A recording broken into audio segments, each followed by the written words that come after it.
तो अगर देखिए 7 चैप्टर ये तो इधर हुआ था, 8वां हो गया, 9वां हो गया, 10, 11, 12, 13, 14 और 15, 16। तो फिर इसके बाद जैसे क्रिया पढ़े, फिर इसके बाद एक टॉपिक होता है जिसे हम अव्यय कह देते हैं। इसी के अंतर्गत इसको हम 17वां चैप्टर कहेंगे। इसी में हो जाएगा क्रिया विशेषण हो जाएगा। क्रिया विशेषण के बाद संबंध बोधक अव्यय हो जाता है। फिर हो जाएगा समुच्चय बोधक अव्यय हो जाएगा, और एक हो जाएगा विस्मयादि बोधक, विस्मयादि बोधक हो जाएगा। तो जैसे देखो मैंने आपके सामने लिखा है कि पहला चैप्टर है 15 नंबर पे लिखा है विशेषण। पहला चैप्टर हमने बताया वर्णमाला, फिर संधि, समास, रस, छंद, अलंकार। फिर इसके बाद बताया लिंग, वचन, कारक, काल, वाच्य और निपात। निपात के बाद देखते हैं संज्ञा, सर्वनाम, विशेषण, क्रिया। ये 4 चैप्टर हुए। एक चैप्टर का नाम रखते हैं अव्यय, और ये जो अव्यय होगा, अव्यय में हम लोग बात करते हैं 4 चैप्टर होता है। क्रिया विशेषण, संबंध बोधक, समुच्चय बोधक और विस्मयादि बोधक। इधर हमारे ये 17 चैप्टर बने। फिर कुछ हमें याद करने वाले चैप्टर होते हैं। याद करने में जैसे हुआ विलोप हुआ।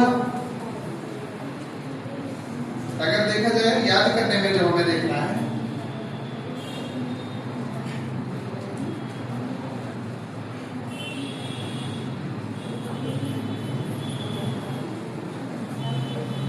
विलोप हो जाएगा, पर्यायवाची हो जाएगा, तद्भव, तत्सम हो जाएगा। फिर इसके बाद विलोप, पर्यायवाची, तत्सम, तद्भव। फिर इसके बाद मुहावरे, लोकोक्ति और कहावतें, और फिर श्रुति सम भिन्नार्थक शब्द। श्रुति सम भिन्नार्थक, श्रुति सम भिन्नार्थक शब्द हो जाएगा।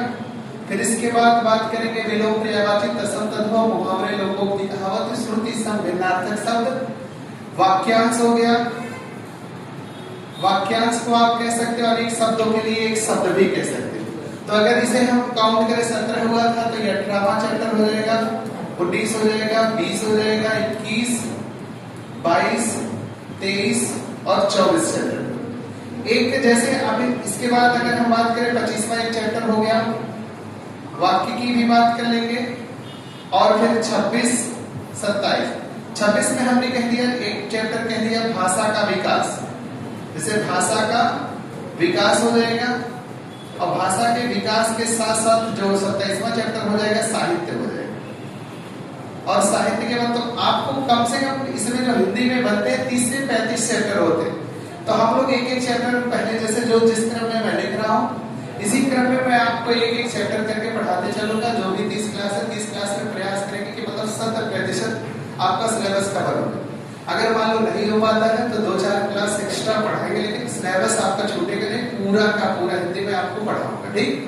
इसके बाद कुछ चैप्टर्स ऐसे होते हैं जो हमें याद करने होते हैं। अब याद करने वालों में जैसे हमने आपको बता दिया, तो इधर इतने पढ़ने को इधर इतना याद कर। अब कुछ चैप्टर ऐसे होते हैं जो सिर्फ हम एक बार पढ़ते हैं, वहां से ज्यादातर क्वेश्चन हमारे बनते हैं।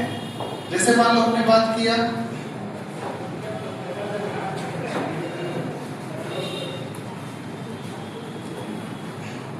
जैसे एक हो गया गद्यांश।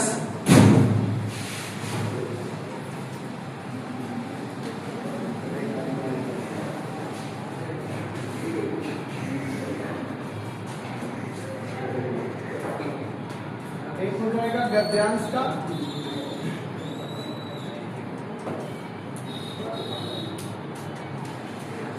जैसे गद्यांश या पद्यांश। फिर इसके बाद वर्तनी अशुद्धि,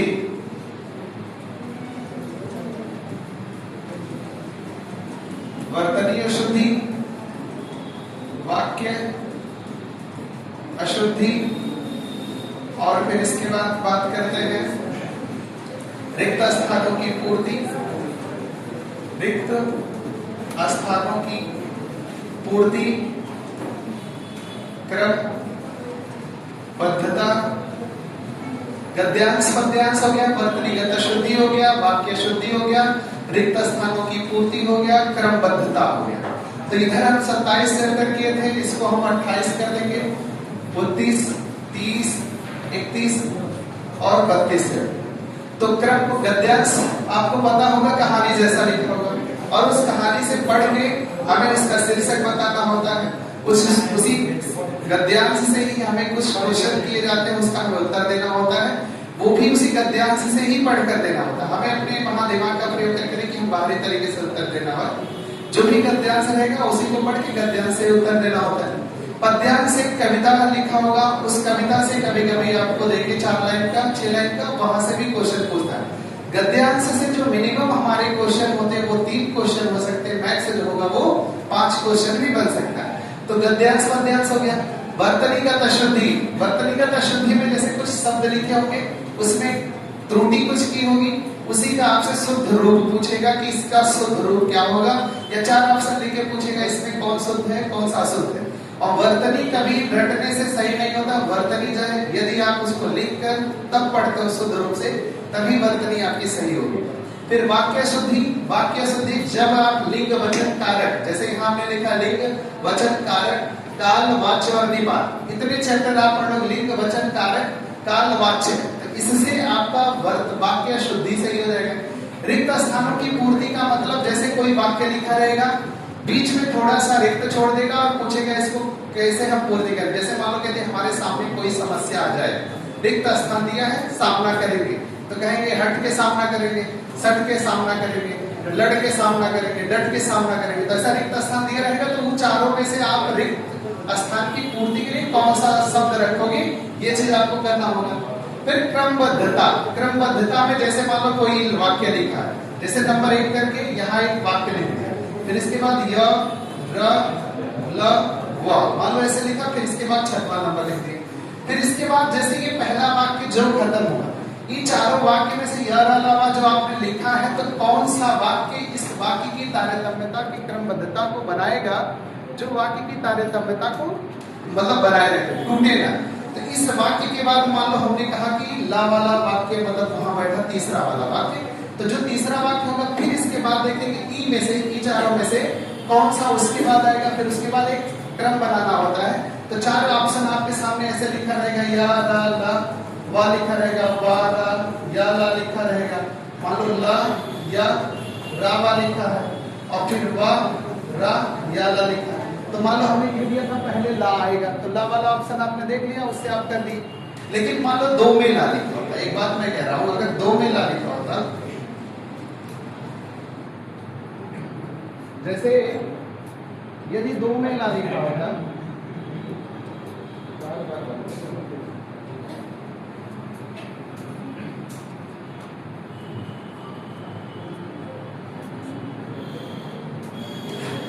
जैसे मान लो हमने कह दिया 2 में ला लिखा, तो यदि 2 में ला लिखा होता तो कहते कि ये दोनों में से हो गया, ये दोनों तो छूट गया। फिर इसके बाद मान लो हमने ला के बाद देखा या आएगा, ला के बाद कौन सा वाक्य आएगा, या आएगा। तो आप क्या करोगे, देखोगे या किसमें आ रहा है, सिर्फ एक में आ रहा है, तो आप इसमें कहोगे कि इसमें जो सही होगा वो हमारा कौन सा सही हो जाएगा, दूसरा, मतलब ये तीसरा वाला ऑप्शन सही हो जाएगा। तो इसी को हम कहते हैं क्रमबद्धता। क्रमबद्धता वो होता है जो वाक्य की तारतम्यता को बनाए रखे, मतलब वो टूटे ना। तो जैसे आपने पढ़ा पहला वाक्य यहाँ खत्म हुआ, तो उस वाक्य के बाद हमने आपसे बोला कि ला वाला वाक्य आएगा, तो ला देखा इसमें भी है इसमें भी है, तो कहे कि अब ये अब ला के बाद देखते हैं कौन सा आएगा। तो इस टाइप का जैसे क्वेश्चन जो पूछता है एसएससी जीडी मान लो जो देते हैं बच्चे, कम से कम 4-4 5-5 क्वेश्चन यहाँ से पूछते हैं। रिक्त स्थानों की पूर्ति भी 3 क्वेश्चन 4 क्वेश्चन को, हिंदी में 20 क्वेश्चन आते हैं, तो ज्यादातर क्वेश्चन यहीं से वनडे एग्जाम में मतलब दे देता है। गद्यांश का दिया तो मिनिमम 3-4 क्वेश्चन वहीं से हो गया, तो आप यहाँ से कर लोगे। वर्तनीगत अशुद्धि भी देता है, ये सही से चलना ही रहता है। जैसे बंद हो जाए,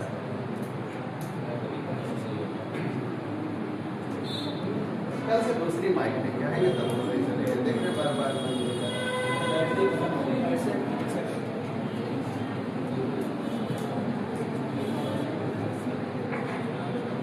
चल नहीं रहा, यहाँ से हिल जाता है क्या? बंद करके फिर चालू कर दे, फिर रुक जाता है। सिर की समस्या हो गई। चलो ठीक है, वैसे पढ़ा तो बेटे माइक सुनाई देगा, इतना आवाज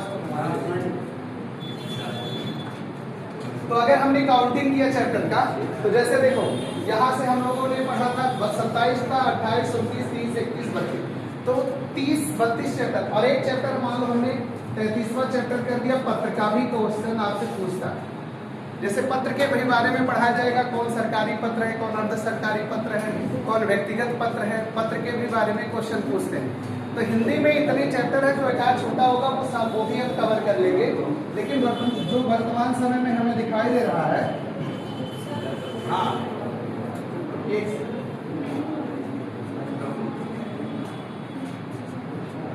तो जैसे देखो आपके सामने कितने चैप्टर्स हमने लिखे हैं, 32 चैप्टर। तो इस 33 हो गया है, तो इस 33 चैप्टर को हम लोग एक एक करके कंप्लीट करेंगे। ठीक, तो आज हम लोगों का पहला क्लास है, हम लोग शुरुआत करेंगे कहाँ से?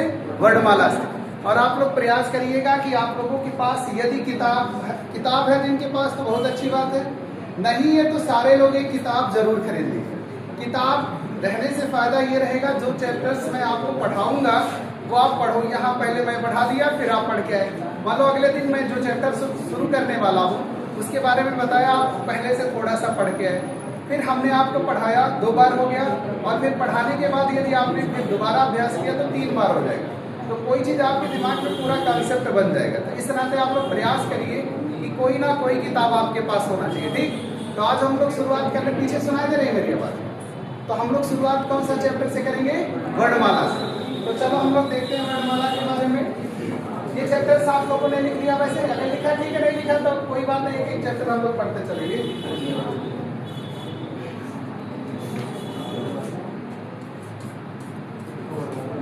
जैसे देखो अगर हमने आपसे पूछा वर्णमाला, हमें पढ़ना है वर्णमाला के बारे में, तो सबसे पहले अगर मैंने पूछा वर्ड क्या है, अगर हमने आपसे पूछा वर्ड क्या है, तो आप बोलोगे वर्ड भाषा की सबसे छोटी लिखित इकाई है। क्या है?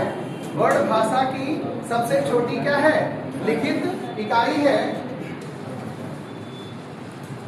वर्ड क्या? भाषा की सबसे छोटी इकाई है। तो आप बोलोगे भाषा की सबसे छोटी इकाई है। अब फिर अगर हमने पूछा वर्णमाला क्या है?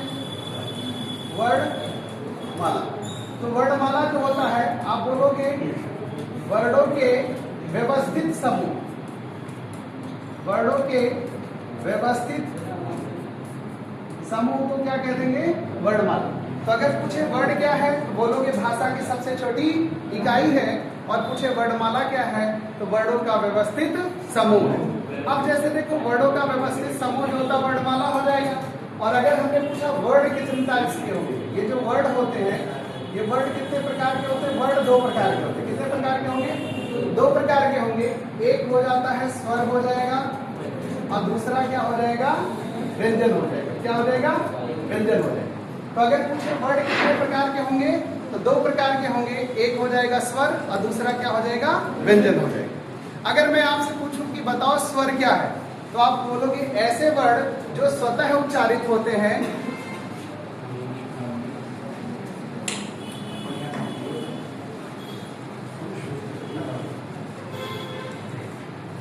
जैसे देखो हमने आपसे पूछा कि वर्ड क्या है, तो आपने बताया भाषा की सबसे छोटी इकाई है।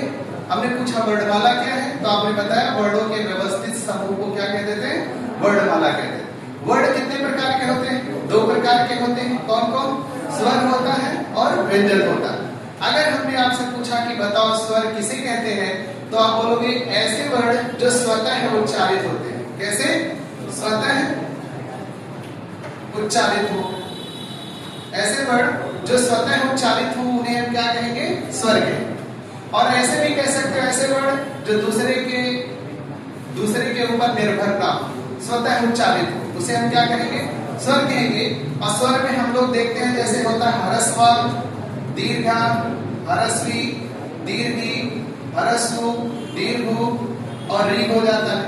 इसके बाद ए, ओ, औ, अंक और ए, इसको हम लोग अयोग्य वाक्य कहते हैं, इसमें गिनती नहीं करते स्वर में इसका। अब देखो व्यंजन जो होता है, अगर कुछ व्यंजन क्या है तो बोलोगे ऐसे वर्ड जो स्वरों की सहायता से उच्चारित हो। ऐसे वर्ड जो स्वरों की सहायता से उच्चारित होते हैं उन्हें हम क्या कहते हैं? व्यंजन कहते हैं। तो आप बोलोगे स्वरों की सहायता से, स्वरों की सहायता से उच्चारित होंगे। जो स्वरों की सहायता से उच्चारित होंगे उन्हें हम क्या कहेंगे? व्यंजन कहेंगे। क्या कहोगे? व्यंजन कह देते हैं। और ये जो आपसे हमने अगर कह दिया कि आप आ का उच्चारण करिए, आपने आ बोला लेकिन हमने आपसे बोला कि थोड़ा देर तक बोलिए, तो ऐसे लगेगा आ का उच्चारण किया। हमने बोला ऊ बोलो, ऊ बोले आप, लेकिन हमने कह दिया कुछ देर तक आप ऊ का उच्चारण करो, तो ऐसे लगेगा ऊ का उच्चारण ही होगा। 1 घंटा नहीं 2 घंटा भी लगेगा तभी ऊ का ही उच्चारण होगा। लेकिन यदि हमने आपसे कह दिया आप का बोलो तो तुरंत आ का उच्चारण हो जा रहा है, क्योंकि इसमें जब ये इस टाइप का लगा है, जिसे हलंत कैसे कहते हैं, इत संज्ञा होता है ये, तब वो जाके व्यंजन होगा। अगर ये नहीं लगा, इत संज्ञा का प्रयोग नहीं हुआ है, तो इसका मतलब इसमें क्या है? हरस्वा का मात्रा पहले से ही लगा। हरस्वा इसमें क्या है? पहले से ही लगा।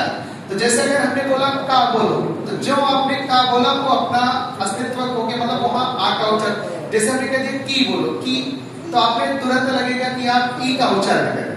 लेकिन इसमें जो भी लिखा है स्वर में, आप किसी का भी उच्चारण करो, 1 घंटे नहीं 1 दिन करो, वो अपना अस्तित्व नहीं बदलेगा, वो स्वतः उच्चारित होता है। अब इन्हें किसी की जरूरत नहीं। जैसे आपने देखा ये का लिखा है, इसपे अगर का को देख रहे हो, इसमें आ का मात्रा लगा हुआ।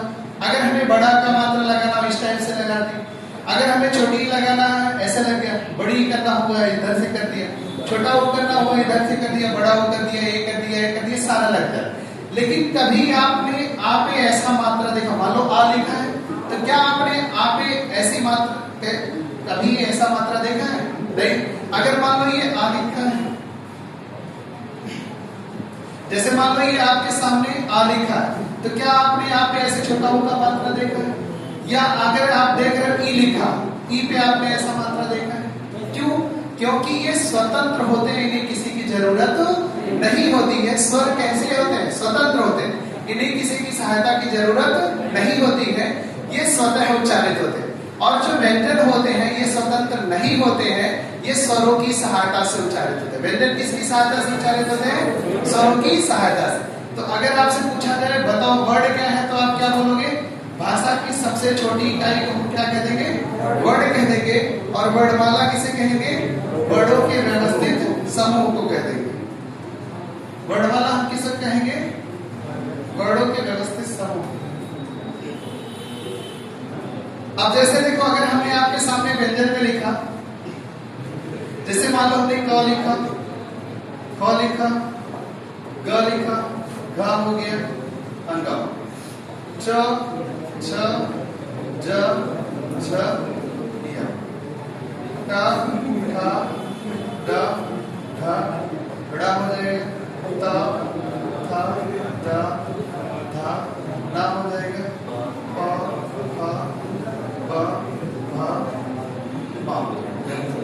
अगर यहाँ जगह कब पढ़ रहा, उधर साइड में लिख लेते हैं, साइड में।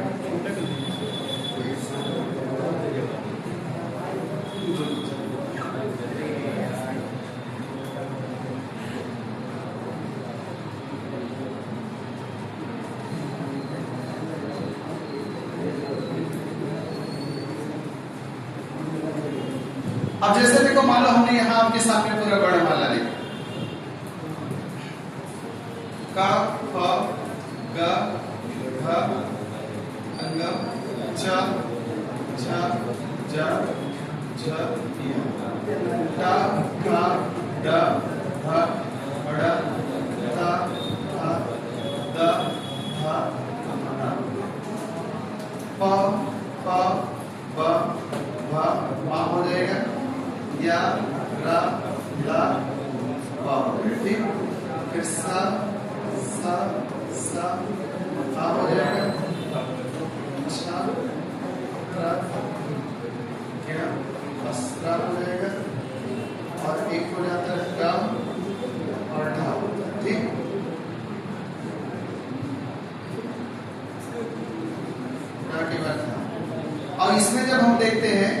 ये जो क्षत्रिय वाला छ बना ये का प्लस मूर्धन्य सा से बना। किसे? का प्लस मूर्धन्य सा से। ये ता प्लस रा से बना है और ये ज और प्लस या से बना है और ये जो बना है बड़ा सा और प्लस रा से मिलकर। और एक आपको इसमें समझना, जैसे आपको लग रहा होगा कि हम लोग वर्णमाला का गा पढ़ रहे ना, ऐसा कोई एग्जाम नहीं है जिसमें हिंदी होता है। कम से कम 2-3 क्वेश्चन यूपीपी में 2-3 क्वेश्चन देखने को मिल जाते हैं। यूपीएसआई में हुआ, टेट सीटेट सुपर टेट हुआ, लेखपाल हुआ, जिसमें भी हिंदी आता है वहां वर्णमाला के क्वेश्चन आपको 2-3 देखने को मिलेंगे। अभी वर्णमाला के 2-3 क्वेश्चन जो देखने के लिए आपको मिलेंगे, तो ऐसा नहीं है कि मतलब आपको लग रहा है कि हम ये वर्णमाला पढ़। वर्णमाला की जरूरत अभी मैं बताऊंगा कि क्यों पढ़ती है, कहां किस टाइप से क्वेश्चन पूछे जाते हैं। तो जैसे मान लो आपके सामने ये तो कट गया, उसका बता रहे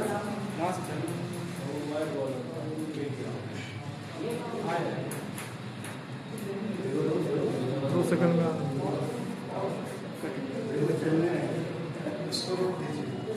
कोई दिक्कत नहीं, कर दिया जाएगा सिस्टम कर। चलो ठीक है, तो बताओ अभी हमने आपको बताया वर्ड क्या है, तब तक वो चालू होगा। वर्ड क्या है? भाषा की सबसे छोटी इकाई। वर्णमाला क्या है? वर्डों का व्यवस्थित समूह। वर्ड कितने टाइप के? 2। कौन कौन? स्वर और व्यंजन। स्वर कौन होते हैं? जो स्वतः उच्चारित होते हैं। व्यंजन कौन होते हैं?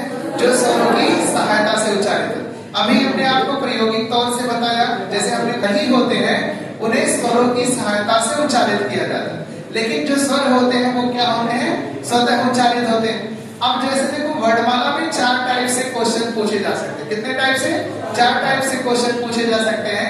मान लो पहला जो हमने आपके सामने लिखा उच्चारण स्थान, पहला कैसा हो गया? उच्चारण स्थान के आधार पर। अब ये उच्चारण स्थान का मतलब क्या हुआ? जैसे अभी हमने स्वर आपके सामने लिखा था, तो स्वर में आपके सामने लिखा था ह्रस्व, दीर्घ, ह्रस्वी, दीर्घी, ह्रस्व, दीर्घ, रि, फिर इसके बाद लिखा था री। इसके बाद होता है ए, ओ, और अंक होता था और होता है। ये अयोग्यवाद होता है। अब अगर मान लो ये स्वर की बात हो गया, अब हम बात करते हैं व्यंजन की। किसकी बात करने जा रहे हैं? व्यंजन। जैसे का हुआ, खा हुआ, गा हुआ, गा के बाद घा हुआ, फिर इसके बाद अंगा, च, छ, ज, झ, या, टा, ठा, डा, डा के बाद ढा हुआ, ता,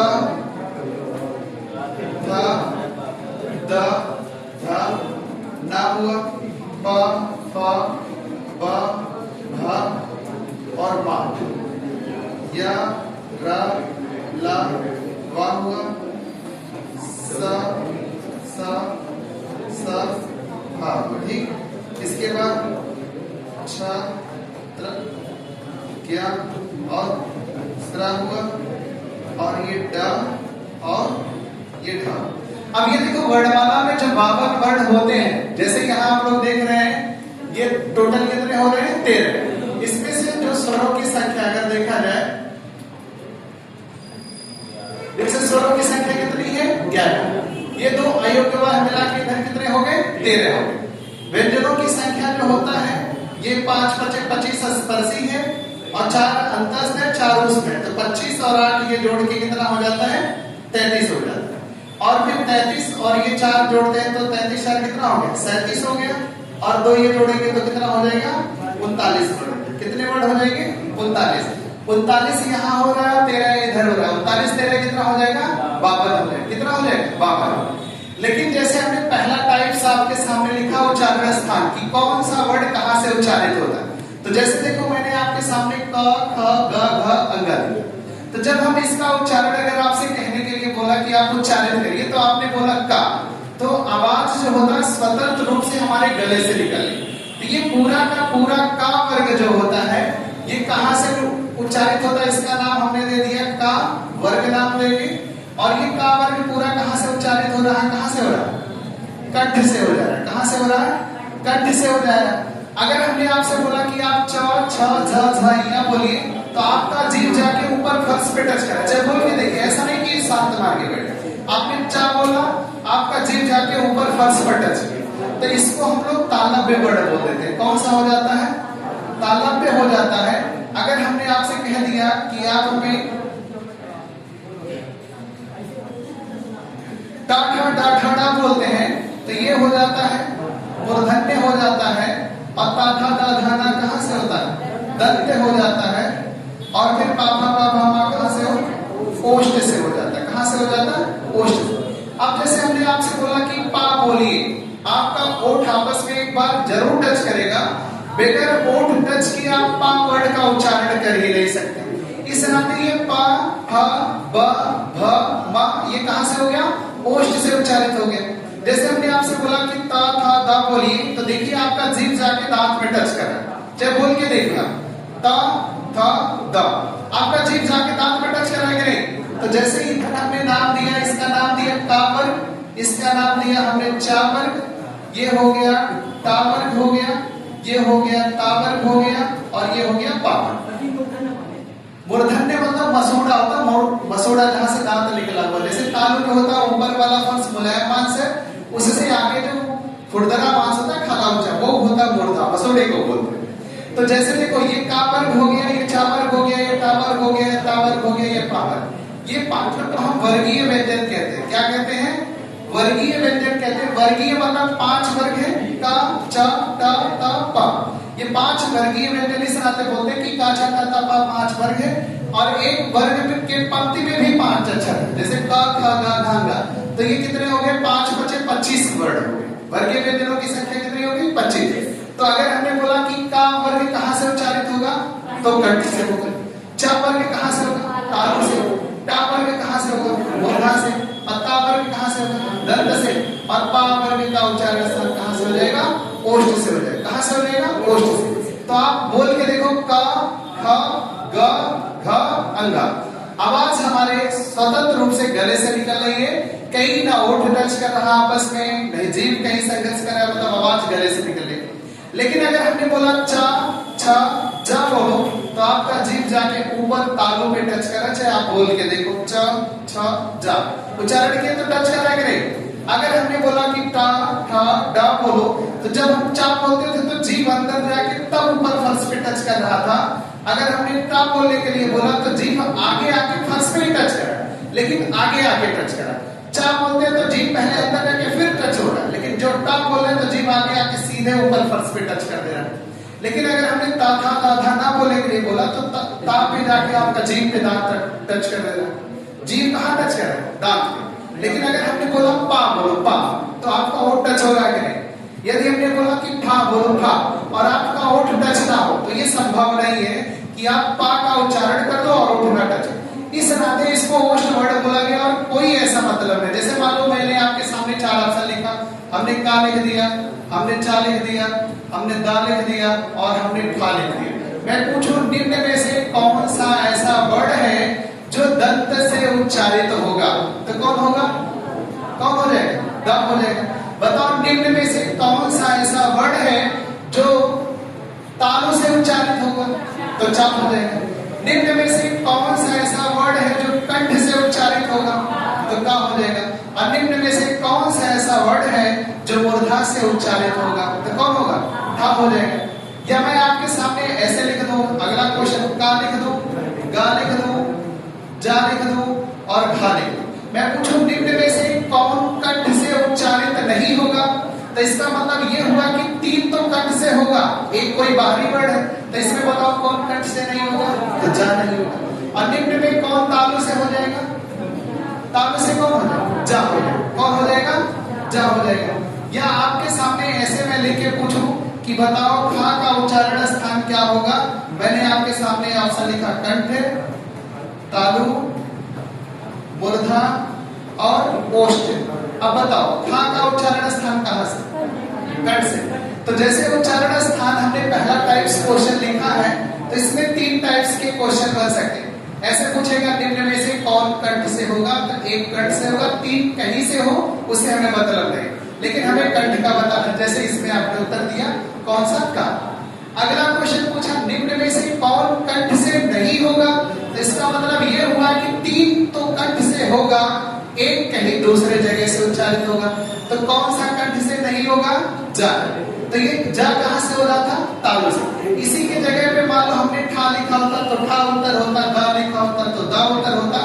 कंठ के अलावा जो भी मैं वर्ड लिखता वही हमारा उत्तर हो जाता।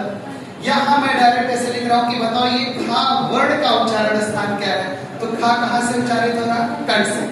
तो इस टाइप का ये पहला टाइप का क्वेश्चन है। अभी जितने वर्ड यहाँ लिखे हैं सारे वर्ड का उच्चारण स्थान मैं आपको बता दूं, फिर इसके बाद कोई भी क्वेश्चन पूछे आप सारे क्वेश्चन का जवाब दे सकते हैं। ये पहला टाइप है। फिर दूसरा टाइप्स होगा अघोष सघोष, तीसरा होगा अल्प प्राण और महाप्राण, और चौथा होता है किसकी कितनी संख्या, स्वर कितने होते हैं, व्यंजन कितने होते हैं। स्वर में भी कई प्रकार होता है, अग्र स्वर, मध्य स्वर, पश्च स्वर, और फिर इसमें हरस्व दीर्घ और प्लुत स्वर होते हैं। जैसे व्यंजन में भी कई प्रकार होते हैं। तो वो अभी अगले टाइप्स में बताएंगे। पहला मैं जो जिक्र कर रहा हूँ किसका कर रहा हूँ? उच्चारण स्थान। तो ये समझ में आ रहा कि ये क्यों मैंने ऐसे बताया कि वर्णमाला में जरूरत क्यों पड़ी। ऐसे पूछ लेगा कि खा का उच्चारण कहाँ से होगा, तो यदि आप पढ़े हो आपको समझ में रहेगा तभी बता पाओगे, अन्यथा आपका तुक्का लगेगा, ऐसे तुक्का लगा दोगे। और ये क्वेश्चन पूछे जाते हैं। अगर हिंदी है सिलेबस में जो भी एग्जाम दे रहे हो तो बगैर वर्णमाला का कोई ऐसा पेपर ही नहीं है कि पेपर बंद है। अगर हिंदी है सिलेबस, और हिंदी नहीं है तो अलग बात। हिंदी है तो वर्णमाला सबसे महत्वपूर्ण भूमिका अदा करता है, क्योंकि वर्ड का ही पूरा खेल होता है संधि पर। अगर आप वर्णमाला अच्छे तरीके से समझे रहोगे, अभी आपको संधि समझ में आएगा, और संधि के बाद फिर समास भी समझ में आएगा। वहां से वर्ड में, संधि में हम वर्डों को जोड़ते हैं, समास में हम शब्दों को जोड़ने का काम करते हैं। तो ये एक दूसरे से ऐसे जुड़ा हुआ चलता है। तो ये पहला टाइप्स आपको समझ में आ रहा है कि हमने क्यों बताया। तो बताओ का वर्ग का उच्चारण स्थान कहाँ से है? कंठ से। चा वर्ग कहाँ से? तालु से। और टा वर्ग कहाँ से? मूर्धा से। और ता वर्ग कहाँ से? दंत से। और पा वर्ग कहाँ से? ओष्ठ से। तो यदि आपको रटना नहीं है तो का वर्ग पहले है, फिर चा वर्ग है, फिर टा वर्ग है, फिर ता वर्ग है, फिर पा वर्ग। जैसे अभी हमने बताया था वर्णों के व्यवस्थित समूह को ही वर्णमाला कहते हैं। तो ये नहीं है कि का वर्ग लिखने के बाद आप चा वर्ग लिखने के बाद ता वर्ग लिखें, ऐसा नहीं। तो वो वर्णमाला आपने लिखा ही नहीं, व्यवस्थित समूह लिखा ही नहीं। इसका मतलब पहले का वर्ग होगा, फिर चा वर्ग होगा, फिर टा वर्ग होगा, फिर ता वर्ग होगा, फिर पा वर्ग होगा। ये तभी व्यवस्थित समूह है। ये नहीं कि आपने 52 अक्षर से मान लो का लिखा, फिर गा लिखे, खा लिखे, घा लिख के गा, तब भी वो व्यवस्थित समूह नहीं। उसका व्यवस्थित समूह वही है। ये भी नहीं कि आपको हमने वर्णमाला लिखने के लिए बोला, आप एक लाइन में काका का गंगा चाचा जैसा ही है काका डा पूरा लिख लो, वो भी व्यवस्थित समूह है, वो गलत है। अब यहाँ तक जैसे हमने 5-5 अक्षर लिखा, यहाँ हमने 4-4 अक्षर लिखा है तीनों में, फिर यहाँ 2 अक्षर लिखा, यही इसका व्यवस्थित समूह। ये नहीं कि यहाँ अलावा सा भी यही अगर आपने लिख दिया तो इसका मतलब आपने वर्णमाला सही नहीं लिखा, आपने व्यवस्थित समूह में नहीं लिखा, आपका वर्णमाला गलत है। इस टाइप से अगर वर्णों का व्यवस्थित समूह जब बना के लिखेंगे तभी वो वर्णमाला कहलाएगा। ठीक, अब इसमें आपको देखना है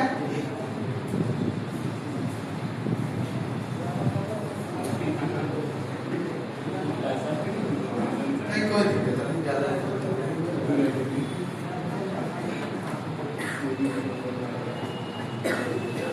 अब जैसे देखो अभी हमने पहले एक बात किया था किसका? उच्चारण स्थान में। तो ये जो छोटा बड़ा जिसको ह्रस्व दीर्घ कहते हैं, ये कहाँ से उच्चारित होता है? कंठ से। और ये ह्रस्व दीर्घ जो है ये कहाँ से होगा? तालु से। कहाँ से हो जाएगा? तालु से। कहाँ से होगा ये? तालु से। और ह्रस्व दीर्घ जो होता है ये ओष्ठ से हो जाता है। कहाँ से होता है? ओष्ठ से। और ये री जो होगा कहाँ से हो जाएगा? मूर्धा से। तो बताओ ह्रस्व दीर्घ कहाँ से? कंठ से। सॉरी, छोटा बड़ा जैसे ह्रस्व दीर्घ कहाँ से? कंठ से। ह्रस्व दीर्घ कहाँ से? तालु से। ह्रस्व दीर्घ कहाँ से? ओष्ठ से। और री कहाँ से? मूर्धा से। अब इसके बाद ए और ए जो देखते हैं, ये आ और प्लस ई से बना है, और ये जो ए बना है आ प्लस ए से बना। तो आ कंठ होता है, ई तालु होता है, इस नाते ये दोनों वर्ड क्या हो जाएंगे? कंठ तालु हो जाता है। क्या हो जाता है? कंठ तालु। ये जो आ है ये कंठ आ प्लस उ से बना। किससे बना है?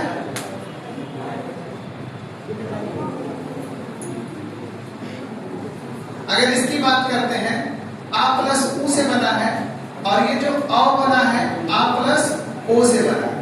तो आप हमें ये बताइए आ कंठ है और ऊ ओष्ठ है, तो ये दोनों वर्ड कहां से हो जाएगा? कंठ औष्ठ से। कहां से हो जाएगा? कंठ औष्ठ से हो जाएगा। और ये अंग जो होता है अनुनासिक के होगा। क्या होगा? अनुनासिक होगा। अह जो होता है ये कंठ से। अब जैसे देखो अभी हम लिखवाएंगे, पहले आप समझ लो, मैं बोल के पूरा एक अक्षर से शब्द लिखवाऊंगा। अभी सिर्फ मैं आपको बता दूं, लिखवाने के लिए लिखवाऊंगा, ठीक? तो जैसे देखो हरस्व दीर्घ कहां से है? कंठ से। और फिर हरस्वी दीर्घ कहां से? तालु से। हरस्व उ और दीर्घ कहां से? ओष्ठ से। री कहां से? मूर्धा से। ए कहां से है? कंठ तालु से। ओ कहां से है? कंठ ओष्ठ से है। और फिर अनुस्वार कहां से है? ये जो अनुस्वार होता है अनुनासिक से होता है। और विसर्ग कहां से उच्चारित होता है? कंठ से। तो इतना ये 13 वर्ण का उच्चारण स्थान ऊपर हुआ, 25 वर्ण का उच्चारण स्थान इधर हुआ था। का वर्ग पूरा कहां से था? कंठ से। चा वर्ग कहां से था? तालु से। ता वर्ग कहां से था? मूर्धा से। ता वर्ग कहां से था? दंत से। और पा वर्ग कहां से था? ओष्ठ से उच्चारित होता था। कहां से उच्चारित था? ओष्ठ से। अब देखो ये हम लोग बचपने में इसको मूर्धन्य सा पढ़ते थे कि नहीं? जैसे कुछ लोग मूर्धन्य सा कहते थे, कुछ लोग पेटचिरवा सा कहते थे, कुछ लोग षटकोण वाला सा कहते थे। लेकिन उसको शुद्ध शब्द अगर बोला जाए उसे मूर्धन्य सा कहते हैं। क्यों? क्योंकि वो मूर्धा से उच्चारित होता है, इस नाते उसको मूर्धन्य सा कहते हैं, ठीक? तो ये जो होगा ये मूर्धन्य से हो जाएगा। कहां से हो जाएगा? मूर्धा से। और ये दोनों कहां से हो जाएगा? तालु से हो जाएगा। कहां से हो जाएगा? तालु से। और ये ला और जो छोटा वाला सा होता है ये दंत से हो जाएगा। और वा कहां से हो जाएगा? दंतोष्ठ से हो जाएगा। कहां से हो जाएगा? दंतोष्ठ से हो जाएगा। और हा जो होगा ये कंठ से हो जाएगा। हा कहां से हो जाएगा? कंठ से हो जाएगा। अब एक आप समझो, जैसे हमने आपके सामने लिखा था, अगर का वर्ग लिखा था तो कंठ से उच्चारित हुआ, तो आवाज हमारे गले से निकला, कंठ हुआ। इसके आगे आए चा वर्ग तो तालु हुआ, कंठ से आगे बढ़े तालु। इसके आगे जब हम बढ़े तो मूर्धा हुआ, तालु से आगे मूर्धा मसोड़ा हुआ। तालु के बाद मूर्धा हुआ, मूर्धा के बाद क्या हुआ? दांत हुआ, दांत के बाद क्या हुआ? ओष्ठ हुआ। तो ये पांचों वर्ग एक क्रम से कंठ, तालु, मूर्धा, दंत और ओष्ठ। तो ये 25 वर्ण का उच्चारण स्थान आपका यही से क्लियर हो जाता है। जैसे अगर मान लो पा वर्ग है तो ओष्ठ हुआ, इसके बाद पहले हम लोग देखते हैं पा के बाद ता है तो दंत हुआ, इसके बाद देखें तो मूर्धा हुआ, मूर्धा के बाद तालु हुआ, तालु के बाद क्या हुआ? कंठ। तो एक क्रम है कंठ, तालु, मूर्धा, दंत और ओष्ठ। ये 25 वर्ण में उच्चारण स्थान में कभी आपको कंफ्यूजन नहीं होना चाहिए। आपको यदि का, छा, टा, ता, पा ये पांचों वर्ग याद है तो ऐसे कंठ, तालु, मूर्धा, दंत, ओष्ठ ये 25 वर्ण का उच्चारण स्थान क्लियर हो जाएगा। फिर इसके बाद हरस्व दीर्घ कंठ से हो जाएगा, हरस्वी दीर्घ ताल से हो जाएगा, हरस्व दीर्घ ओष्ठ से हो जाएगा, री मूर्धा से हो जाएगा, एक कंठ तालु से होगा, ओ कंठ ओष्ठ से होगा।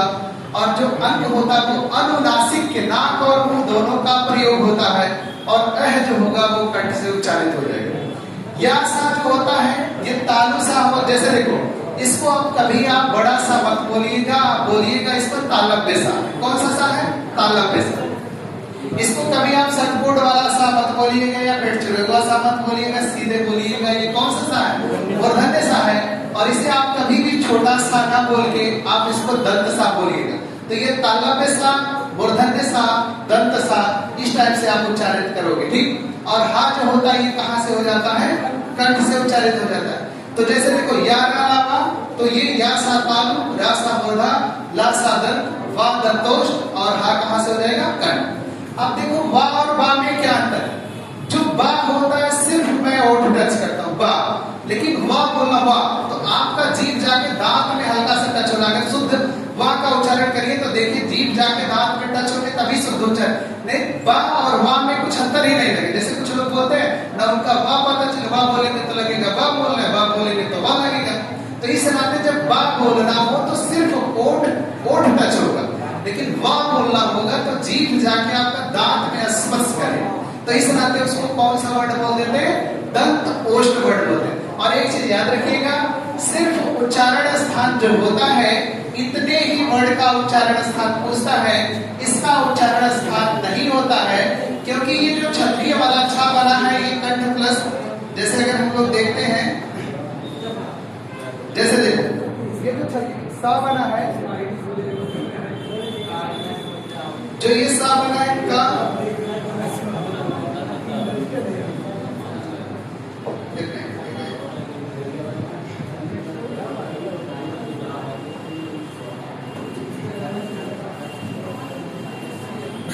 ये जो क्षत्रिय वाला सा बना ये का प्लस मूर्धन्य सा से बना, ठीक। और ये जो त्रा बना है ता प्लस रा से बना है, और जो ज्ञा बना है ज प्लस या से बना है, और ये जो स्रा बना है बड़ा सा प्लस रा से। अब एक चीज देखो, जैसे क्षत्रिय वाला जो छा है ना का प्लस सा से बना है, तो यहाँ हम लोग देख रहे हैं का कंठ से है, सा मूर्धा से है, तो यहाँ दोनों का कॉम्बिनेशन नहीं बन रहा कि कंठ मूर्धा से उच्चारित, इस नाते उसका उच्चारण स्थान नहीं पूछता। त्रा जो बना ता प्लस रा से बना, ता भी दंत है रा भी दंत है, तो दंत दंत का दो बार वो नहीं बन, इस नाते इसका उच्चारण स्थान नहीं पूछता। उच्चारण स्थान जो भी हमसे पूछा जाता है सिर्फ इसके ऊपर का पूछा जाता है। अब इसमें से जितने भी 52 वर्ड होते हैं, आपके सामने हमने लिखा था कि 52 वर्ड यही पूरा लिखा, तो इसका उच्चारण स्थान तो होगा नहीं, जितने भी उच्चारण स्थान होंगे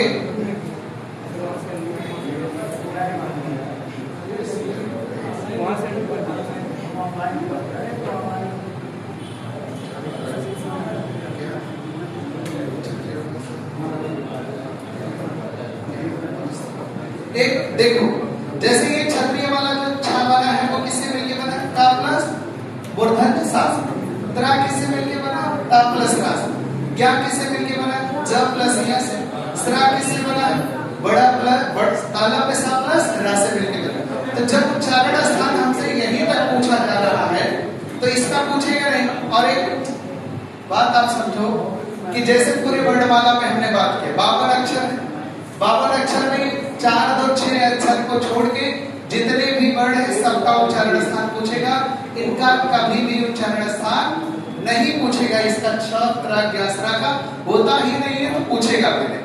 तो अगर आपसे हमने पूछा कि बताओ हा का उच्चारण स्थान कहाँ से, तो कंठ से हो जाएगा। वा कहाँ से हो जाएगा, दंत ओष्ठ से हो जाएगा। ला कहाँ से होगा, मूर्धा से। और जो छोटा सांप बोलते थे वो कहाँ से होगा, दंत से होगा। जो मूर्धन्य सा बोलते थे वो मूर्धा तो ही है, और जो बड़ा सा बोलते थे वो ताला से।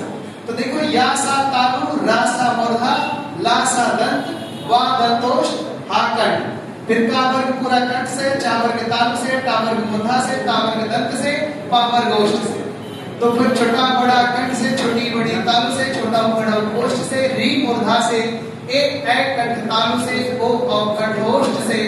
अंक जो होता था अनुनासिक के होता था, और एह जो होता है कहाँ से होता है, कंठ से उच्चारित। इतनी चीजें अगर आप समझ गए तो जो हमने क्वेश्चन यहाँ देखो एक टाइप हमने आपके सामने लिखा था उच्चारण स्थान, तो ये उच्चारण स्थान अगर आप समझ रहे तो एक टाइप का कोई इकलौता क्वेश्चन आपसे गलत अब नहीं होना चाहिए। क्यों, क्योंकि हमने उच्चारण स्थान बताया, और भी मैं एक साथ पूरा सारा बताऊंगा कि कौन कहाँ से उच्चारण। तो जैसे देखो उच्चारण में भी 3 टाइप, कितने टाइप्स बने, 3। ऐसे यहाँ पूछा कि कंठ से उच्चारित होगा तो आपने उत्तर दिया था किसका, का। इसी में पूछते तालु से होगा तो कौन उत्तर देते, चा। पूछते दंत से कौन सा होगा तो आप उत्तर देते दा। अब मैं पूछता मूर्धा से कौन होगा तो आप किसका देते, था। अब यहाँ मैं पूछ रहा हूँ कि आपके सामने ये 4 ऐसे लिखा है कि मैं पूछूं कि बताओ निम्न में से कौन कंठ से उच्चारित नहीं होगा तो कौन हो जाएगा, फा। फा कहाँ से हो जाएगा, ओष्ठ से। अब यहाँ मैं डायरेक्ट ऐसे लेके पूछा था कि बताओ फा का उच्चारण स्थान क्या होगा, तब वो इंडिविजुअली ऐसे वर्ड को लिख देगा व्यक्तिगत रूप से, और पूछेगा कि बताओ ये कहाँ से उच्चारित होगा, तब बताना है। या पूछ लेगा कि इस जगह से उच्चारित नहीं होगा, या किसी जगह का नाम देके बोलेगा इस जगह से उच्चारित होगा। तो ये 3 टाइप्स बने, जैसे मैं आपके सामने पूरा लिख दूं एक बार।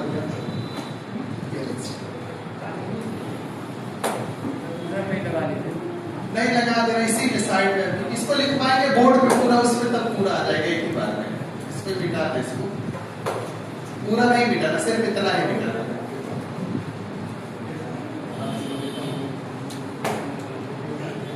अब जैसे देखो, अगर मैं आपके सामने ऐसे लिख दिया, अगर हमने बोला कि बताओ कंठ से कितने वर्ड उच्चारित कौन कौन होंगे? तो आप ऐसे बोलोगे कौन कौन सा हो जाएगा? प्रीव्यू कर दीजिए सर। नहीं इरेज नहीं करना, मैं इसको छोटा करना। प्रीव्यू कर दीजिए नीचे।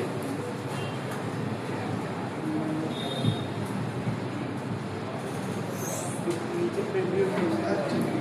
अब जैसे देखो कंठ से हमने लिखा तो ह्रस्व हो गया, दीर्घ हो गया, फिर का, और इसमें जो विसर्ग है ये हो गया का, वर्ग हो गया और हा। इतना ही कंठ से होगा, इसके अलावा कोई कंठ से नहीं होगा। यदि आपसे पूछे कि कंठ वर्ग से उच्चारित होगा तो छोटा बड़ा विसर्ग होगा, का वर्ग जो पूरा लिखा का था का धंगा पांचों वो हो जाएगा और हा हो जाएगा। इसके अलावा कोई कंठ से नहीं होगा। अब मान लो तालव्य की बात किया, तालव्य की बात करता है तो छोटी हो जाएगा, जिसको हम ह्रस्वी बोल देंगे, ह्रस्वी हो जाएगा, दीर्घ हो जाएगा, और फिर इसके बाद चा वर्ग हो जाएगा, या हो जाएगा और बड़ा। इसके अलावा कोई तालव्य वर्ड है नहीं। अब फिर इसके बाद कंठ तालु, ये तो हम मूर्धन्य की बात करते हैं। मूर्धन्य वर्ड में बात करेंगे तो इसमें री होता है और टा वर्ग होता है और रा और मूर्धन्य सा हो जाएगा ये। अब फिर इसके बाद दंत की बात करते हैं। दंत में जब हम बात करते हैं तो इसमें ता वर्ग हो जाएगा, अल्लाह और छोटा वाला सा हो जाता था। ओष्ठ की बात करते हैं, ओष्ठ में तो इसमें कौन हो जाएगा? पा, जो पहले ह्रस्व दीर्घ होगा दोनों।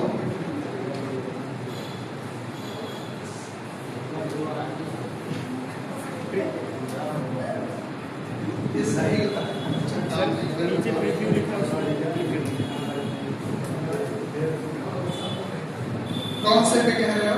प्रीव्यू जो नीचे लिखा है वही ये वाला है प्रीव्यू ये और बोले ये इसमें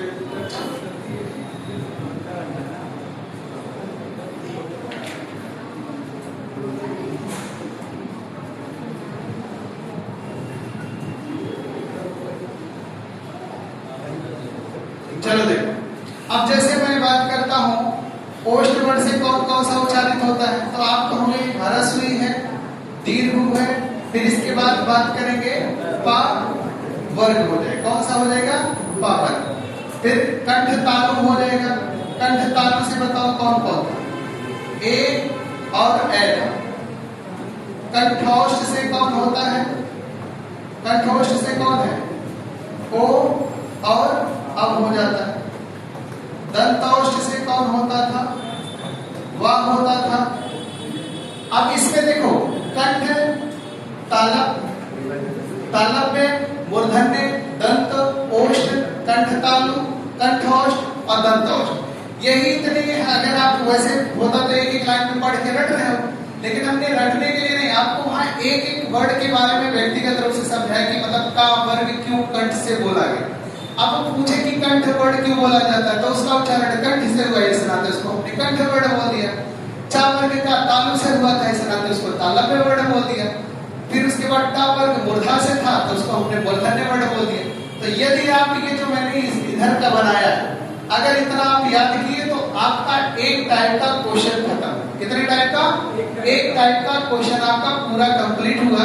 अब कितना भी घुमा फिरा के क्वेश्चन पूछे, जैसे 9 डिजिट के मोबाइल नंबर होते हैं, सोचो कितने नंबर बन जाते। यहाँ तो 52 वर्ड है हमारे पास, और किसी को भी 4 ऑप्शन रख के जितना भी क्वेश्चन मैं बोलूँ कि वर्णमाला में हमें 100 क्वेश्चन बना के दे दो।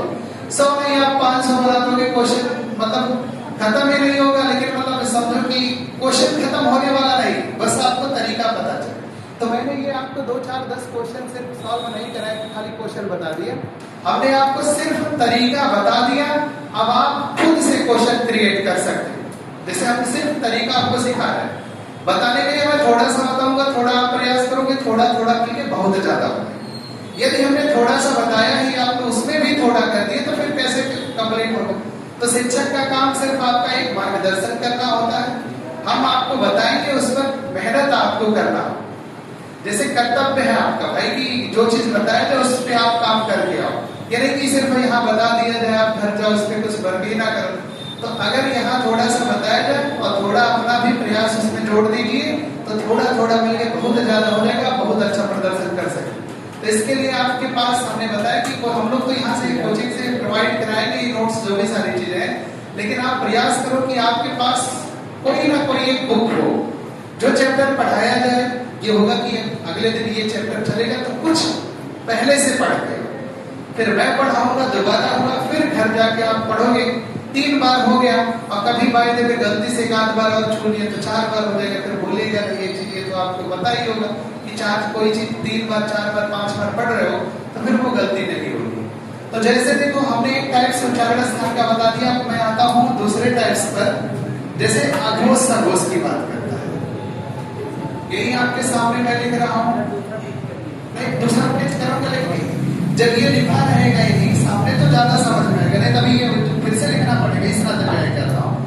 अब जैसे देखो बात करता हूँ अघोष और सघोष।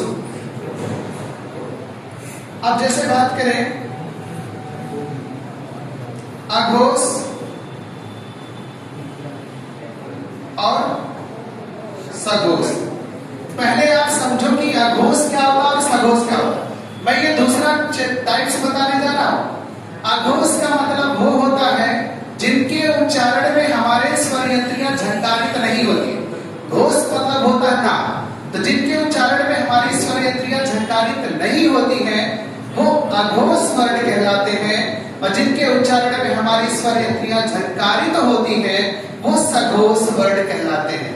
तो अघोष मतलब जिसमें नाद नहीं होगा, सघोष वो होगा जिसमें नाद होता है या झंकार होता है। तो ये देखो अगर हमने आपके सामने लिखा पहला और दूसरा, पहला दूसरा का मतलब जैसे कि का लिखा तो ये पहला है, खा लिखा दूसरा है, गा लिखा तीसरा है, घा लिखा चौथा है और अंगा लिखा है तो पांचवा। तो ये जो 5 25 25 वर्ड आपको यहाँ दिख रहे हैं, सिर्फ इसी में आपको पहला और दूसरा देखना है। और फिर इसके बाद तीनों सा, तालव्य सा, मूर्धन्य सा और दंत सा, यही इतना वर्ड अघोष है। पूरा का पूरा वर्णमाला में जितना भी अक्षर लिखा है पूरा का पूरा क्या हो जाएगा, सघोष हो जाएगा। अब बताओ अघोष किसे कहेंगे, कहोगे जिसमें नाद नहीं होता है वो अघोष है, और जिसमें नाद होता है वो सघोष है। ये चीज क्लियर हो। अब हमें बताना है कि पूरा वर्णमाला जो आपके सामने लिखा है इसमें कौन सा अघोष वर्ण है, कौन सा सघोष वर्ण। तो पहला दूसरा जो लिखा है मतलब का छा टा ता पा, खा छा ठा था था, ये 5 दूना 10 अक्षर हो गए और 3 13 अक्षर। यही 13 अक्षर सिर्फ अघोष है, और पूरा का पूरा वर्णमाला में जो भी कुछ लिखा मिलेगा वो क्या हो जाएगा, सघोष हो जाएगा। अघोष सघोष समझ में आया कि अब मान लो हम सघोष की बात करें तो आप ऐसे सीधे बोल सकते हो तीसरा, चौथा, पांचवा, और इसके बाद अंतस्थ मतलब यारा लावा, और फिर इसके बाद यारा लावा के बाद हा हो जाएगा और स्वर हो जाएगा। अब एक चीज देखो, इतना लिखने का हमें कोई मतलब नहीं कि मैं तीसरा लिखूं, चौथा लिखूं, पांचवा लिखूं, अंतस्थ लिखूं, हा लिखूं, स्वर लिखूं। मैं सिर्फ यही बोलूंगा पहला दूसरा तीनों सा को छोड़ के जितने भी वर्ड होते हैं सारे के सारे सघोष वर्ड कहलाते हैं। याद रहेगा। अगर मैं आपके सामने 4 ऑप्शन लिख रहा हूं और इसमें बताओ, मान लो हमने फ लिखा, हमने ज लिखा, हमने स लिखा और हमने का लिखा। मैं पूछूं बताओ निम्न में से कौन सा वर्ड अघोष नहीं है, तो कौन है, जा। अघोष क्यों नहीं है, क्योंकि पहला तो देखो का पहला ये अघोष है, हमने देखा दूसरा फ देखो ये दूसरा अघोष है, हमने देखा सा हमें डायरेक्ट दिख रहा है। तो ये तीनों अघोष हो गया, लेकिन जा क्या है, सघोष है। जा क्या है, सघोष। मैं यहाँ से पूछता कि बताओ सघोष अक्षर कौन है, तो जा देखो तीसरे नंबर पर आ रहा है, ये सघोष वर्ड हो जाता। मेरी बात समझ रहे हो कि नहीं। अगर मैं अगला क्वेश्चन आपके सामने लिखूं, मैंने गा लिख दिया, मान लो हमने गा लिख दिया, हमने हा लिख दिया, हमने आ लिख दिया और हमने फा लिख दिया। अब बताओ इन चारों में ये जो मैंने दूसरा लिखा, मैं पूछूं निम्न में से कौन सा वर्ड सघोष नहीं है, कौन नहीं, फा नहीं। देखो गा तीसरा दिखा, हा यहाँ डायरेक्ट दिखा, आ स्वर में दिखा, लेकिन फा हमें नहीं दिखा। इसी दोनों क्वेश्चन में बदल जाएगा। यहाँ मैं आपसे डायरेक्ट पूछूं कि बताओ निम्न में सघोष अक्षर कौन है, तो इसमें कौन सघोष है? सघोष कौन है इसमें? पहले में सघोष कौन है? जा। अब मैं पूछूं अघोष नहीं है, तब भी जा। जब सघोष पूछा तो सघोष बताया। मैं पूछ रहा हूं कि अघोष नहीं है तो सघोष है। जब नहीं लगेगा तो उसका अपोजिट उत्तर देना। जैसे कि हाँ मैं पूछ रहा हूं कि बताओ निम्न में से सघोष अक्षर नहीं है, इसमें बताओ सघोष अक्षर कौन है? कौन नहीं? पा नहीं है। जैसे मैंने इन चारों में चार ऑप्शन है आपके सामने, मैंने पूछा निम्न में से कौन सा सघोष नहीं है, तो आपने हमें उत्तर दिया था फा। लेकिन मैं पूछूं डायरेक्ट कि बताओ निम्न में से अघोष कौन है? कौन है वो? फा। अगर ये समझ गए तो दूसरा टाइप हमारा कंप्लीट हो जाएगा। अब पूरा वर्णमाला ही लिख के मेरे सामने क्यों ना रख दे, जितना भी क्वेश्चन पूछेगा सारे क्वेश्चन का जवाब आप यहीं से दे सकते हैं। अघोष और सघोष, अघोष वो वर्ण कहलाते हैं जिनके उच्चारण में हमारे स्वर यंत्रियों में झंकार नाद नहीं होता है, घोष नहीं होता है, वो क्या होते हैं? अघोष होते हैं। और जिनके उच्चारण में हमारी स्वर यंत्रियां झंकारित होती हैं उन्हें हम सघोष कहते हैं। और याद रखिएगा सघोष को घोष भी कह सकता है कहीं। सघोष को क्या कह सकता है? घोष भी कह सकता है। सघोष को क्या कह सकता है? घोष। तो बताओ अघोष वर्ड कौन कौन होते हैं? पहला, दूसरा और तीनों सा। और बताओ अघोष कौन सा? सॉरी गलत बोल दिया हमने। अघोष कौन होगा? पहला, दूसरा, तीनों सा। असघोष कौन होगा? पहला, दूसरा, तीनों सा को छोड़। आप ये जवाब, अगर आप ऐसे नहीं दोगे वो गलत नहीं होगा कि बोलोगे तीसरा, चौथा, पांचवा, अंतस्थ मतलब या ना लावा को हम अंतस्थ वर्ड कहते हैं। या मैं यहाँ डायरेक्ट ऐसे लिख भी सकता हूँ या रा ला वा। तो ऐसे बोलोगे तीसरा, चौथा, पांचवा, या रा ला वा हा और स्वर, ये क्या हो जाएगा? सघोष वर्ड कहलाएगा या घोष कहलाएगा। आप ऐसे नहीं बोल सकते हो। तीसरा को गा जा डा धा भा बोल सकते हो, चौथे को घा झा ढा धा भा बोल सकते हो, पांचवे को अंगा इया डा ना पा बोल सकते हो। लेकिन हम इतना सारा नहीं लिखेंगे, बस एक लाइन का उत्तर है हमारा ऐसे अघोष पहला, दूसरा, तीनों सा, अघोष बाकी सब सघोष।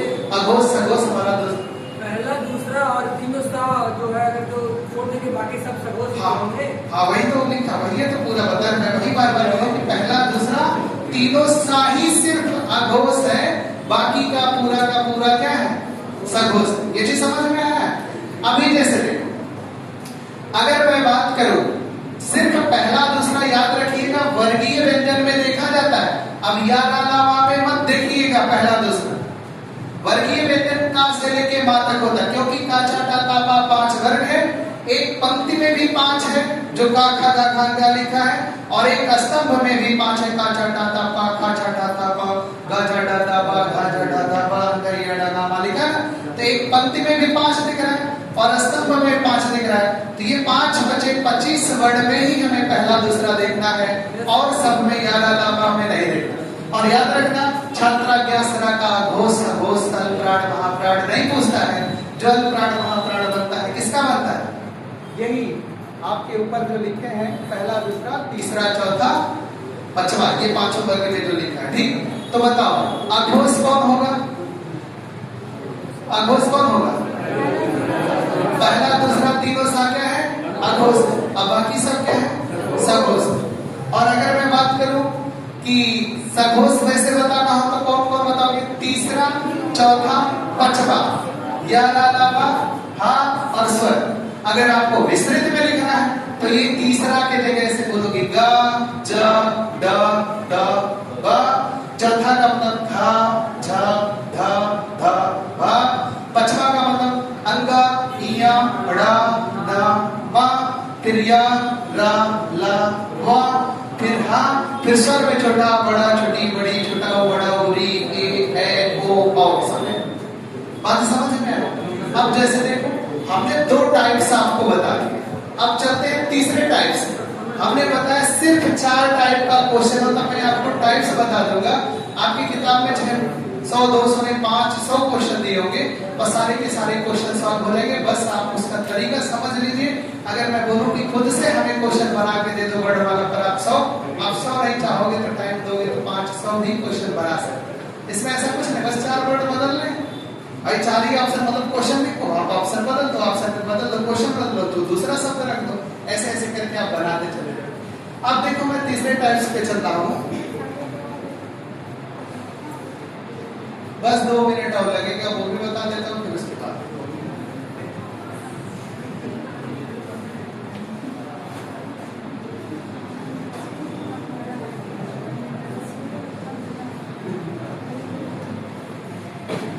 अब जैसे मान लो बात करता हूं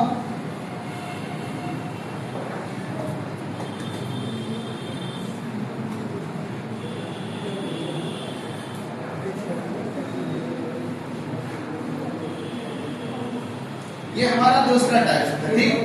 अब देखो मैं बात कर रहा हूं महाप्राण की बात, महाप्राण और अल्पप्राण। पहले आप ये समझो कि अल्पप्राण और महाप्राण क्या होता है। जैसे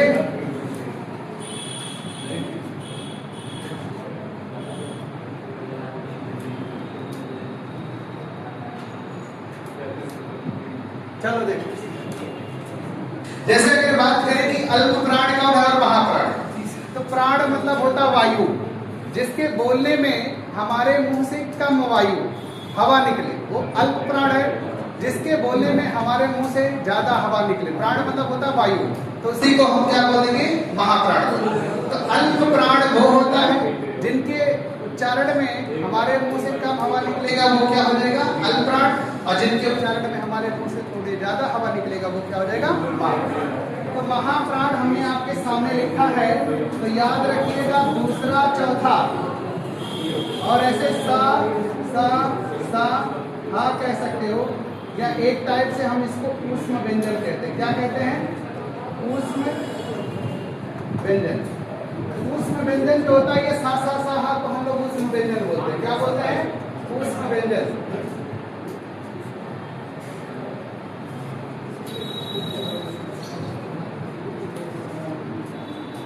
जैसे देखो ये जो सा है, इसको हम लोग क्या बोलते हैं, ऊष्म व्यंजन बोलते हैं। क्या बोलते हैं, ऊष्म व्यंजन। तो अगर महाप्राण की बात करेगा तो आप बोलोगे दूसरा और चौथा। दूसरा और चौथा का मतलब, दूसरा मतलब खा छा खा फा फा, और चौथा का मतलब घा झा ढा ढा भा। यही 10 अक्षर ये, और 14 अक्षर मतलब 4 सा हा। यही 14 वर्ड महाप्राण है, और पूरा का पूरा वर्ड ही अल्पप्राण हो जाएगा। बात समझ में आएगी नहीं। जैसे अभी इसका मैंने क्वेश्चन आपके सामने लेके पूछा था ना, वही सेम इसमें भी बन जाएगा कि मतलब दूसरा और चौथा। जैसे हम लोग पढ़ते हैं एक क्रम से, ऐसे नहीं पढ़ते का खा गा घा गा, ऐसे नहीं पढ़ा जाता। जब पढ़ते हैं जैसे ध्यान से सुनिएगा, दूसरा चौथा वर्ड देखिएगा, उसका उच्चारण थोड़ा तेज से होगा। जैसे हमने बोला का खा, खाते हुआ, फिर बोला गा, फिर घा, घाते, का खा गा घा अंगा, ऐसे बोलते हैं। चा छा जा झा इया, टा ठा डा ढा अड़ा, ता था दा धा ना। तो ये दूसरा चौथा तेज हो रहा है, इस नाते इसको महाप्राण बोला गया है। और पहला तीसरा पांचवा क्या हो जाएगा, अल्प प्राण हो जाएगा। तो जिनके उच्चारण में हमारे मुंह से कम वायु निकलेगा वो अल्प प्राण होगा, और जिनके उच्चारण में हमारे मुंह से ज्यादा वायु निकलेगा वो क्या हो जाएगा, महाप्राण वर्ड हो जाएगा। मेरी बात समझ में आई कि नहीं आपको। तो जैसे देखो अल्प प्राण महाप्राण का यदि क्वेश्चन किया, अब देखो महाप्राण कौन होगा, तो बोलोगे दूसरा चौथा और सा हा को छोड़ के जितना पूरा वर्णमाला लिखा है सारा का सारा क्या हो जाएगा, अल्प प्राण। तो तीसरा टाइप से समझ में आ गया कि नहीं। अब इसमें मैंने एक एक अक्षर को नहीं बताया, हमने आपको तरीका सिखा दिया। अब मैं बोलूं कि आप क्वेश्चन बना डालो, जितना मन है उतना क्वेश्चन बनाओ, लेकिन क्वेश्चन खत्म होने वाला नहीं होगा। तो बताओ, तो इसमें अगर मैं बात करूं अल्प प्राण में, आपके सामने अल्प प्राण में आप किसको किसको रखोगे, पहला तीसरा पांचवा, फिर इसके बाद अंतस्थ, अंतस्थ मतलब कौन, 11 अलावा, और फिर इसके बाद स्वर, स्वर मतलब पूरा का पूरा स्वर। तो बताओ अल्प प्राण वर्ड कौन कौन सा होगा। अल्पप्राण कौन कौन सा रखोगे? पहला, तीसरा, पांचवा, और अंतस्थ या राला वा, और फिर उसके बाद स्वर हो जाएगा। और महाप्राण की बात करेगा तो दूसरा, चौथा, सा सा सा सा हा, ये क्या हो जाएगा? महाप्राण वर्ड हो जाएगा। क्या हो जाएगा? महाप्राण वर्ड हो जाएगा। तो हमने 3 टाइप्स आपको वर्णमाला में बता दिया। अब बचा एक टाइप से संख्या वाला। यदि आपको हमने ये भी बता दिया तो एक चैप्टर आपका खत्म। आपका 2 से 3 क्वेश्चन मतलब समझो पक्का। जैसे कोई एग्जाम देने गए, हिंदी उसमें है, अब हिंदी नहीं है तो अलग बात है, हिंदी है तो 2 क्वेश्चन आपके पक्के हो जाएंगे। लेकिन इसी पूछ लेगा 4 ऑप्शन लिखे, कौन अल्प प्राण है, कौन महाप्राण है, कौन अल्प प्राण नहीं है, कौन महाप्राण नहीं है, कौन अघोष नहीं है, कौन सघोष नहीं है, कौन अघोष है, कौन सघोष है, या कौन सा वर्ड कहाँ से उच्चारित होता है। तो यही देखो पूरा का पूरा ये जो हमने इधर इस साइड में लिखा ना, अगर आप इतना समझ गए तो वर्णमाला का 90% क्वेश्चन आपका यहीं से कवर हो जाएगा। बचा एक टाइप्स वही है किसकी कितनी संख्या होती है। जैसे स्वरों की संख्या 11 होती है तो उसमें भी प्रकार है, कौन हरस स्वर है, कौन दीर्घ स्वर है, कौन प्लुत स्वर है। ऐसे जब व्यंजन पढ़ेंगे तो अंतस्थ व्यंजन होता है, उसमें व्यंजन होता है, अर्ध स्वर होता है, लुंबित होता है, पार्श्विक होता है, काकल्य वर्ड होता है, वत्सर्य वर्ड होता है, बहुत सारे प्रकार होते हैं। जब प्रकार बताएंगे तो वहाँ मैं आपको ये सारी चीजें समझाएंगे, मतलब कौन कौन सा क्वेश्चन बन सकता है। लेकिन इसमें जो हमने 3 टाइप से बताया, अगर आप ये समझ गए तो आप बड़े आसानी से क्वेश्चन सॉल्व कर सकते हैं। तो बताओ वर्ड क्या है? भाषा की सबसे छोटी इकाई है। वर्णमाला क्या है? वर्डों का व्यवस्थित समूह है। वर्ड कितने प्रकार के होंगे? 2। कौन कौन? स्वर और व्यंजन। स्वर किसे कहेंगे? आपके मुंह से आवाज आनी चाहिए हमारे कानों में। स्वर कौन होगा? व्यंजन कौन? सहायता से उच्चारण। हमने वर्णमाला में आपसे बताया 4 टाइप के क्वेश्चन बनेंगे। कितने टाइप्स बता दिया? 3। पहला कौन बताया? उच्चारण स्थान। तो बताओ हरस्व दीर्घ कहाँ से है? कंठ से। और हरस्वी दीर्घी पानी है माइक बंद होने के बाद पहला सूखे।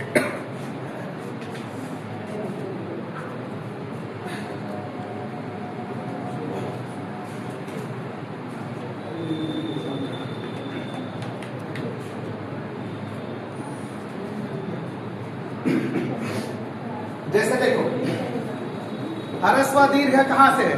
कंठ से। हरस्व दीर्घ कंठ से। हरस्वी दीर्घी तालु से। हरस्व दीर्घ ओष्ठ से। री कहाँ से? मूर्धा से। ए कहाँ से? कंठ तालु से। ओ औ कहाँ से? कंठ ओष्ठ से। अंक कहाँ है? अनुनासिक। अह कहाँ से? कंठ से। का वर्ग कहाँ से था? कंठ से। चा वर्ग तालु से। टा वर्ग मूर्धा से। ता वर्ग दंत से। और पा वर्ग ओष्ठ से। फिर इसके बाद हमने आपको ये पूरा बताया था यासा तालु से। रासा मूर्धा से। लासा दंत से। और दंतोष्ठ से। आ कहाँ से था? कंठ से। तो अगर आप ये समझे तो एक टाइप्स का खत्म हुआ। हमने एक के साथ सारा लिख दिया था। कंठ से आप कौन कौन लिखो?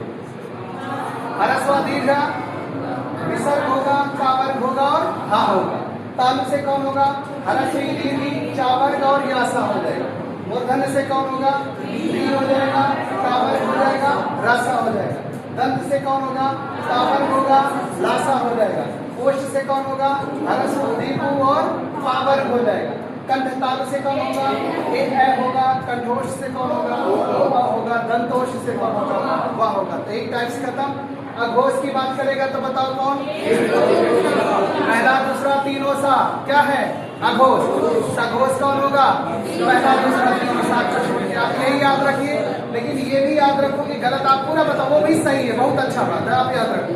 तो सघोष में ऐसे भी तीसरा चौथा या रालावा हा और स्वर भी कह सकते हो। अब बताओ महाप्राण में कौन कौन होगा? दूसरा चौथा सा सा सा सा हा, या सीधे आप उसमें वर्ड भी कह सकते हो।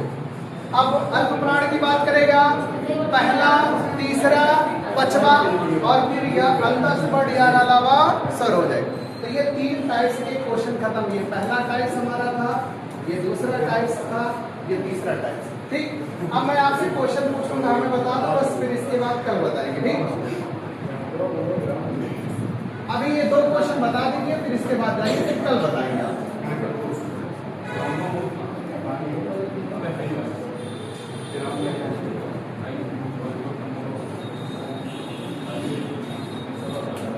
चलो देखो, अगर मैं आपके सामने ऐसे लिख रहा हूं का, खा, गा और खा, इसी से क्वेश्चन का जवाब देना है। बताओ इन चारों में से कौन सा महाप्राण अघोष है?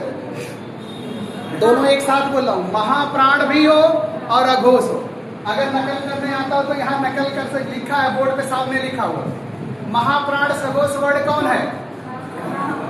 कौन होगा? खा। महाप्राण मतलब दूसरा और चौथा। महाप्राण अघोष पूछा था ना, तो दूसरा चौथा होना चाहिए, तो दूसरा हो गया। और अघोष मतलब पहला दूसरा, तो कॉमन कौन मिला? 2।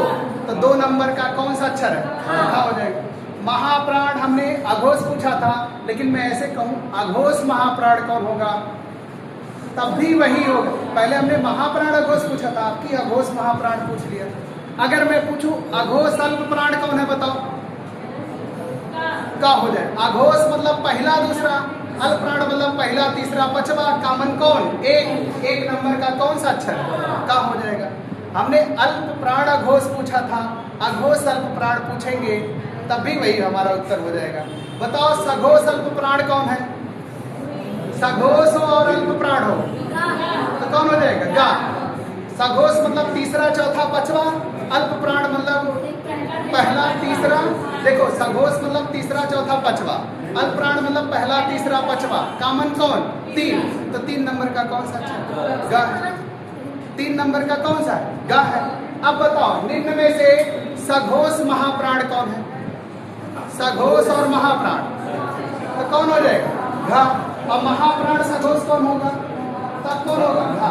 एक ही वर्ग का लिखा, देखो 4, 4, 8, 9 क्वेश्चन एक ही, मतलब लिखा तो वही चारों, लेकिन अगर आप समझ गए एक नहीं 1000 क्वेश्चन आप बता सकते हो वर्णमाला। तो बताओ अघोष अल्प प्राण कौन? का। अघोष महाप्राण कौन? खा। और सघोष अल्प प्राण कौन? गा। सघोष महाप्राण कौन? घा।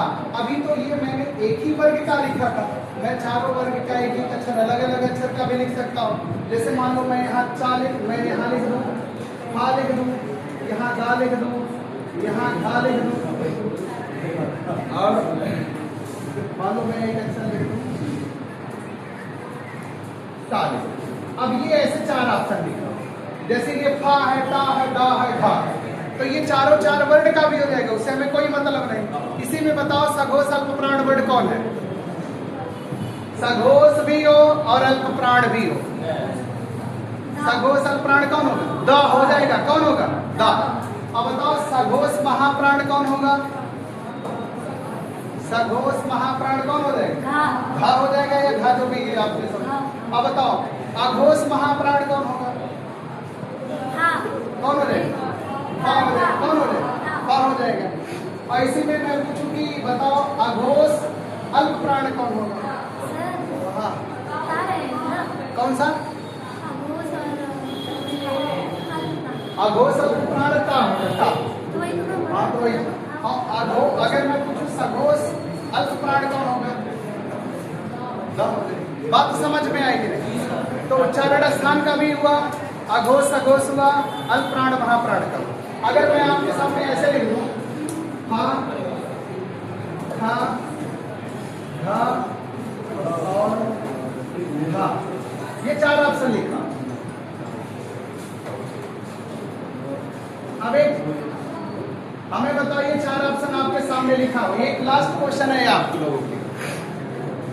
जैसे मैं पूछूं सघोष भी हो, महाप्राण भी हो और कंठ वर्ड, सघोष महाप्राण और कंठ, तो कौन हो जाएगा? घा।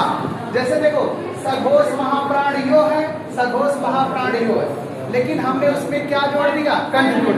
कि सघोष भी हो, महाप्राण भी हो और कंठ हो, तो कौन हो जाएगा? घा हो जाएगा। सघोष महाप्राण दंत कहते तब, तो कौन हो जाता? घा हो जाता। अगर मैं पूछता कि बताओ अघोष महाप्राण और ओष्ठ होना चाहिए, अघोष महाप्राण ओष्ठ कौन होगा? घा होगा।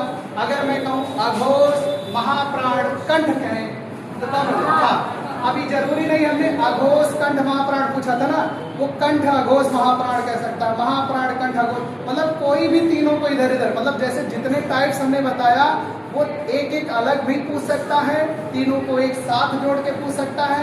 ये जरूरी नहीं कि उच्चारण स्थान पहले फिर अघोष फिर ये ऐसे इसको भी पूछ सकता है, पहले फिर इसको ऐसा भी करके वो क्वेश्चन पूछ सकता है। मेरी बात समझ में आई है कि नहीं आप लोग? ठीक है, फिर कल मैं आपको अगला टाइप्स बता दूंगा, वर्णमाला खत्म हो। हाँ, लिखवाऊंगा मैं कल, मैं इसको लिखवाऊंगा। आज सिर्फ मैंने बताया, कल इसको पूरा विस्तृत तरीके से लिखवा देंगे। ठीक है, ठीक है, फिर कल ठीक हो।